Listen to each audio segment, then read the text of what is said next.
I'm convinced these are the types of people who support animals over children when it comes to their welfare concerns. Oh yeah, absolutely.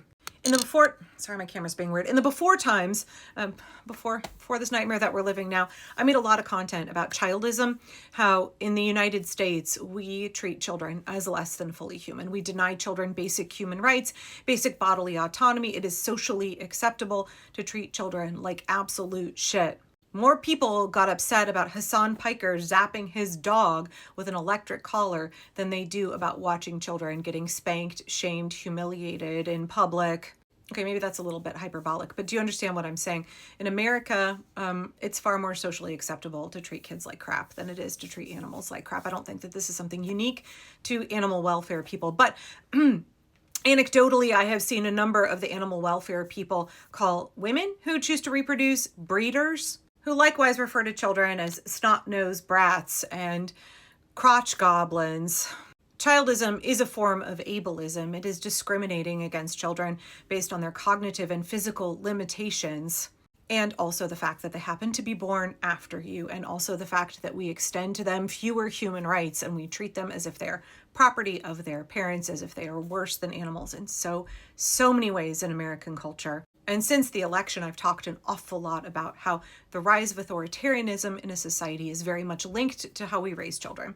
You raise children with authoritarian parenting, then you end up living in an authoritarian culture when those children become adults. They've been conditioned their entire lives with the paradigm of authoritarianism, with coercion, retribution, manipulating behavior, demanding first-time obedience, treating children, treating those who are weaker, less powerful in the most awful, exploitive ways. Yeah, you have all of that for the first 18 years of a kid's life, and then you're surprised when you get an authoritarian society.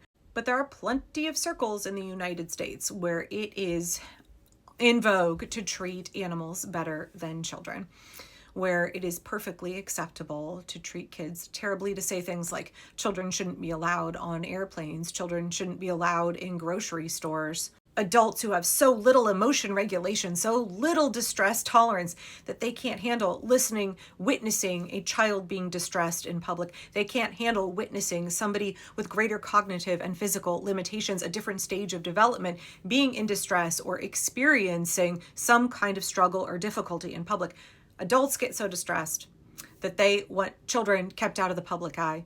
They don't want to deal with very normal childlike behavior because it makes us adults too uncomfortable. Likewise, a lot of vegan activism, a lot of animal rights activism has to do with the comfort of adults. It all really centers in the right to comfort. I just made a whole video about this. It all really centers in adults wanting to experience the preservation, the protection of their comfort above all else. We adults don't like to hear and witness and see the distress of children. We don't like to be inconvenienced by children and how they require caregiving because they have limitations. So we feel free to dehumanize and villainize children, to deny them rights, to deny them dignity and respect. It's our distress, it's our lack of emotional intelligence, our lack of emotion regulation that creates that dynamic. Likewise, it is our lack of distress tolerance. It is our emotional preferences that result in a lot of this animal welfare rhetoric and activism that you see, because it's about what animals we think deserve rights. It's about what animals we feel an affinity for. It's about what animals we want to care for and see as having elevated status with us as humans. It's all about our preferences, the animals we find to be attractive, cute, fuzzy. It's all centered through the self. It's all about centering the self, our feelings, our wants, our perspective, above Indigenous people and their rights, above people from other cultures and their differing perspectives, above the actual real complexities of the situation. Yeah, it's amazing how everything ties back to fragility and comfort, and how we all need to learn distress tolerance skills. We all need to learn emotional intelligence, emotion regulation.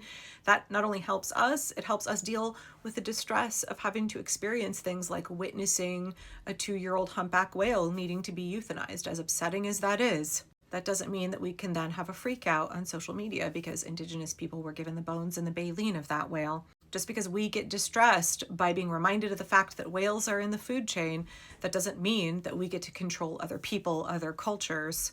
Likewise, just because we're distressed hearing a child in distress, just because it upsets us to listen to somebody else actually struggling or actively being discriminated against, experiencing a manifestation of their limitations. That doesn't mean that us adults put our comfort first. I mean, we do in our society, but we need to learn emotion regulation. God, it would help so many things in our culture. So many problems would be fixed if in school we taught kids emotional intelligence, if we taught them DBT therapy, distress tolerance skills, if we taught them how to name their emotions, communicate their emotions, release their emotions, how to have a healthy relationship with your emotions, how to center yourself in wise mind. We don't need to reject our emotions and be robots, and neither do we need to let our emotions run us in a way that will actively harm us and others. Wow, that is not where I thought I was going to take this video when I started responding to your comment, but thank you for this. You're absolutely right. When we center the self, we center our wants, our whims, our comfort. It's much easier to advocate for animals that we consider beautiful and intelligent or cute and fuzzy because they appeal to us. They make us feel good. They make us feel happy. It's much easier to advocate for that than somebody else's screaming kid. Our decisions about rights, about welfare, about justice, about equality, those are not things that should be governed by our own whims, our own emotions, our own preferences.